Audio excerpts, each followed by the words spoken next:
Kerala high court ने 23 अक्टूबर 2025 को एक बहुत इंपॉर्टेंट जजमेंट दिया, जिसने ये साफ कर दिया कि अब मंदिरों में पुजारी बनने का अधिकार किसी एक जाति या परिवार तक सीमित नहीं रहेगा।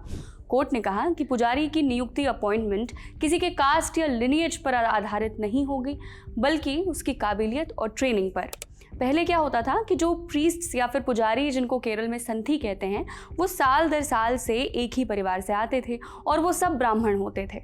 लेकिन इस बात को त्रावणकोर देवस्थान बोर्ड के सामने रखा गया और बोर्ड ने फैसला दिया कि तंत्र विद्या के संस्थान से जो लोग जाति के बंधन के परे ट्रेनिंग लेकर निकल रहे हैं, उन्हें पार्ट टाइम प्रीस्ट का काम दिया जाए। देवस्थान बोर्ड के इसी फैसले को चैलेंज किया गया केरल हाई कोर्ट में। किसने किया चैलेंज? कम से कम 300 से ऊपर संथी परिवारों ने, जो सालों से मंदिरों में पूजा करवाते थे।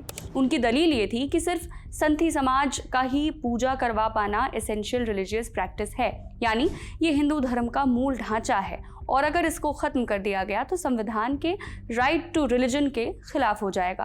केरल हाई कोर्ट ने त्रावणकोर बोर्ड के फैसले को बरकरार रखते हुए ये कहा कि अब जो भी व्यक्ति किसी मान्यता प्राप्त तंत्र विद्या से पूजा करवाने की ट्रेनिंग लेगा, उसे पुजारी बनने का अवसर मिलेगा, चाहे वो किसी भी जाति से क्यों ना हो।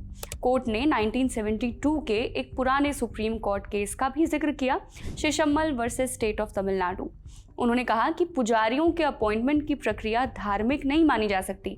ये जो है एडमिनिस्ट्रेटिव काम है, और तो और किसी विशेष जाति के लोगों को सिर्फ बढ़ावा देना संवैधानिक मूल्यों से खिलवाड़ होगा, ये ह्यूमन डिग्निटी के खिलाफ होगा। ये जजमेंट तब आया है जब देश में अभी भी दलित समाज से आ रहे लोगों को अपमानित करने के लिए पेशाब पिला दिया जाता है। संविधान के 75 साल के बाद अब ज़रूरी है कि ऐसे जजमेंट्स को सेलिब्रेट किया जाए। आपकी क्या है राय? हमें कमेंट बॉक्स में ज़रूर बताएं।